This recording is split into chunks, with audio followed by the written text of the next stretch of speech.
Alright. And yung iba naman sa inyo, mga kapiksi, parang nag-e-explore kayo or nag-e-experiment, no? Parang magbibigay ito ng magandang resulta yung mga nag-experiment sa inyo guys. Pag sinabing nag-experiment, parang yung try and try until you succeed. Okay, parang meron kayong isang bagay or marami kayong bagay na sinusubukan, and right now makakita na kayo ng mga improvement ba or movement, mga resulta ng mga pag-experiment nyo, mga tinatry nyo sa buhay, and magiging very rewarding ito. Pag sinabing rewarding, talaga magbubunga yung mga effort nyo.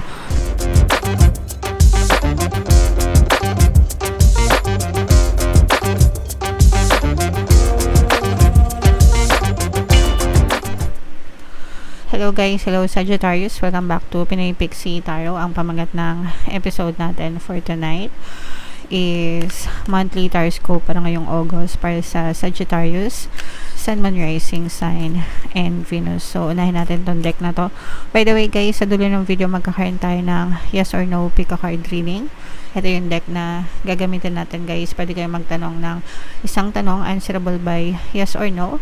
Tapos titingnan natin yung sagot ng tarot sa inyong mga kapiksi. So sa dulo ng video yan guys. Kaya make sure na tapusin nyo yung video hanggang sa dulo mga kapiksi. So unahin natin tong deck na to. Pasensya na kayo guys, biglang umulan, no? Malakas. Baka naririnig nyo. Wow, ang ganda ng message for you, Sagittarius. There's something better, no? May mga magagandang bagay na paparating sa inyo. If ever man na hindi nyo nakamtan yung mga hinihiling nyo, yung mga dinadasal nyo, isipin nyo na lang na may mas gandang bagay, may mas malaking bagay na nakalaan para sa inyo mga kapiksi, no? Lalo na sa mga ex guys. Kapag iniwan kayo ng mga ex nyo, isipin nyo na lang na merong someone better na dadating para sa inyo. Pero hindi lang sa mga ex mga kapiksi, just in anything sa buhay natin, trabaho man yan, negosyo man yan, or whatever mga kapiksi. Kapag may nawala sa inyo, always remember na may mas magandang bagay, may mas malaking bagay na nakalaan para sa inyo, something or someone na talagang deserve nyo sa buhay nyo mga kapiksi. Okay? Alright. Tag-ulan na guys, kaya medyo mag-ingat kayo kung nasaan man kayo mga kapiksi. Another message for you guys. Wow, trust, no? Again, sabi ko nga sa inyo, there's something better na nakalaan sa inyo. Just trust the divine, guys. Trust the divine. Trust the universe and trust the process. Everything will always work out for you. Palagi magiging favorable sa inyo yung sitwasyon. And kailangan i-affirm nyo yan mga kapiksi. Isa yan sa mga favorite affirmations ko. Everything is always working out for me, no? So palagi niya iisipin para talagang kahit anong mangyari sa buhay nyo, palagi maging pabor sa inyo yung sitwasyon guys. Okay? So yeah. And another message para sa inyo, Sagittarius. Within the next few weeks, ito isang timeline mga kapiksi. Within the next few weeks, pagkabasa nyo or pagkarinig nyo nitong reading na to, kaya naman pagpasok ng Agosto, no? Maaaring matupad yung mga hinihiling nyo or yung mga dinadasal nyo. Pagdating sa timeline guys, this is irrelevant when it comes to manifesting mga kapiksi, but yeah, pwedeng mas mapabilis, pwedeng mas mapatagal yung mga hinihiling nyo, depende kung gaano kayo ka-focus at kasi kadesidido, no, dun sa mga hinihiling nyo. Kasi the more na nagfo-focus kayo guys, the more na nagfo-flow yung energy nyo dun sa mga intentions nyo, and the more na mas nagsosolidify siya sa inyong physical reality.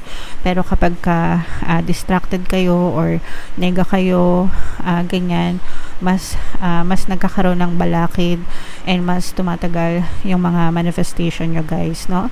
So always mag-focus guys, para talagang mas mapabilis yung mga manifestation nyo sa buhay nyo mga kapiksi. Alright? So yeah, comment down below if feeling nyo naka-resonate kayo dyan guys. Hanapin natin yung energy ng Sagittarius. Shuffle ko to mga kapiksi. Habang sinashuffle ko to, panoorin nyo muna yung video natin regarding sa ating paano mag-manifest ng abundance video course. Kapiksi, sawa ka na ba sa mga struggles at hirap sa buhay mo? Masipag ka ba at masikap sa buhay ngunit hindi ka pa rin umaasenso? Ilang beses ka na bang nag-attempt magnegosyo at mag-invest pero palagi ka pa rin nalulugi? Sa pagkakataon na ito ay maaaring may subconscious beliefs ka na nagiging balakid sa iyong pag-unlad at pagyaman. Introducing, paano mag-manifest ng abundance video course. Dito ay matututunan mong ma-overcome ang mga balakid mo para tuluyan ka ng umunlad, umasenso, sumagana, maging matagumpay, successful at maswerte sa iyong kabuhayan, pera, trabaho, negosyo, salapi at kaperahan ng bonggang-bongga. Dali, mag-send na ng email sa pinoypixie@gmail.com at simulan na ang iyong pagyaman ngayon. Alright, so sa lahat ng gusto mag-avail ng course guys, naka-flash sa screen nyo. Una, meron tayong paano mag-manifest ng abundance video course. Meron din tayong paano mawala ang third party at magkaroon ng harmonious na relationship. And meron din tayong paano pabalikin si ex, revise, breakup. Sa mga interesado guys, mag-send lang kayo ng email sa pinoypixie@gmail.com. So, Sagittarius guys, kayo ay na-represent ng Queen of Wands sa ating spread. Latag natin yung spread nyo guys. And by the way, sa mga naghahanap guys, sa mga pampaswerte na lucky charms or lucky bracelet, may mga items na may kita kayo sa description box tsaka sa comment section. Check nyo lang yung mga items doon. Kung gusto nyo i-check out, pwede rin mga kapiksi. So, this is a very, very positive energy for you, fire sign, no? Sagittarius pala. Meron din dito presence ng Earth sign, Capricorn, Taurus, Virgo. For some of you, maaaring may Earth element sa inyong natal chart or you may be dealing with another Earth sign. Unahin muna natin sa love mga kapiksi, no? Kasi for some of you, especially kung LDR kayo guys or nagkalayo kayo ng person mo, ghosted or pwedeng nagkahiwalay din mga kapiksi. Pero I'm sensing this is more on LDR tsaka ghosted, no? Maaaring may bumalik sa inyo yung mga ex-person nyo, yung mga biglang nawala. Maaari silang magparamdam, maaari silang bumalik sa inyo mga kapiksi, mangungumusta, ganyan. And for some of you, pwedeng humingi sila ng tawad sa inyo and pwedeng humingi rin sila ng another chance, no? Para magkabalikan kayo. Parang magkakaroon ito ng confession mga kapiksi. Para magko-confess sila ng kanilang nararamdaman sa inyo guys. And parang mag-explain sila kung bakit sila biglang nawala mga kapiksi. Okay, so sa mga nagpapabalik, syempre maganda yan, pero kung hindi naman kayo nagpapabalik, parang hindi naman siya masyadong maganda para sa inyo mga kapiksi. Alright, and yung iba naman sa inyo mga kapiksi, parang nag-e-explore kayo or nag-e-experiment, no? Parang magbibigay ito ng magandang resulta yung mga nag-e-experiment sa inyo guys. Pag sinabing nag-e-experiment, parang yung try and try until you succeed. Okay, parang meron kayong isang bagay or marami kayong bagay na sinusubukan, and right now makakita na kayo ng mga improvement ba or movement, mga resulta ng mga pag-experiment nyo, mga tinatry nyo sa buhay, and magiging very rewarding ito. Pag sinabing rewarding, talaga magbubunga yung mga effort nyo, magbubunga siya ng maganda sa inyo, may mga return na, may mga bumabalik na sa inyo mga kapiksi, especially pagdating sa kaperahan, no? So, you have to understand na kapag may sinimulan kayong isang bagay, mga kapiksi, hindi naman yan agad-agad na magbibigay ng resulta. You have to be consistent and you have to dedicate time and effort hanggang sa mag-accumulate ng success and tagumpay yung mga effort na ginagawa nyo. So, ngayon, nakikita natin na may bumabalik na sa inyo mga kapiksi. Alright? So, dahil yan sa pagiging masipag nyo. Yung iba sa inyo guys, medyo nasosobrahan kayo sa sipag naman. So, dahil yung iba sa inyo talagang very responsible and very accountable sa buhay nyo. So, parang ina-advise din dito na magpahinga din kayo and magpa-check up mga kapiksi, especially para sa sarili nyo, no? Kumbaga, i-prioritize nyo pa rin yung health nyo over anything, mga kapiksi. Alright? So, what else guys? Tingnan pa natin. Yung iba sa inyo guys, merong konting stress na ma-experience kayo or toxicity with a specific person na magpapahirap sa kalooban nyo guys, no?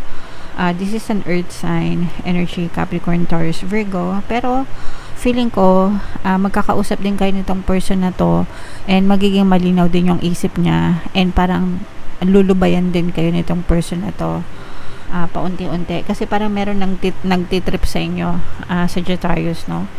So, parang pinagtitripan kayo. Kahit saan ito mga kapiksi, pwedeng sa kapitbahay nyo, baka minamarites kayo, or sa trabaho nyo, baka nabubuli kayo, or sa negosyo nyo, whatever mga kapiksi, kung saan applicable sa inyo, kasi iba-iba naman ng sitwasyon kayo. Pero merong nagtitrip sa inyo, guys, na talagang medyo nagiging mabigat yung loob nyo dahil dito. Pero sabi ko nga guys, magiging malinaw din yung isip nito, and parang magde-detach din siya sa inyo, lalo na pag hindi nyo pinatulan.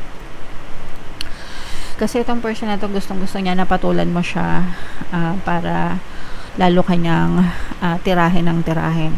So kapag hindi mo siya pinapansin, bigla na lang siyang mawawala kasi magsasawa din siya.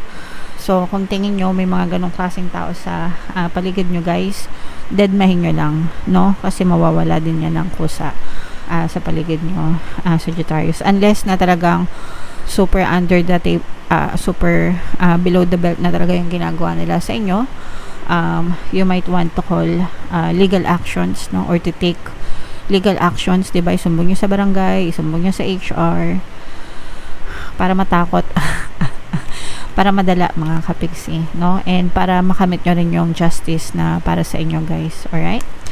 Okay, so eto na yung ating yes or no. Pick a card reading, mga kapiksi, huminga ng malalim. Tapos itanong sa isip nyo yung tanong na gusto nyong malaman for August. Answerable by yes or no. And then pumili kayo ng isang card guys. Ito yung card 1, ito yung card 2. And ito yung card 3 mga kapiksi. So kung card 1 ang napili mo, ang sagot sa tanong mo ay no. Kung card 2 ang napili mo, ang sagot sa tanong mo ay yes. And kung card 3 ang napili mo, ang sagot sa tanong mo ay yes mga kapiksi. Alright? So yeah, comment down below guys if feeling nyo nakaresonate kayo. And for more tarot readings, i-mind nyo na guys lahat ng mga magagandang nasabi ko. Hindi ko na matandaan guys. Basta yung mga magaganda, i-mind nyo na yung mga rewards especially, no?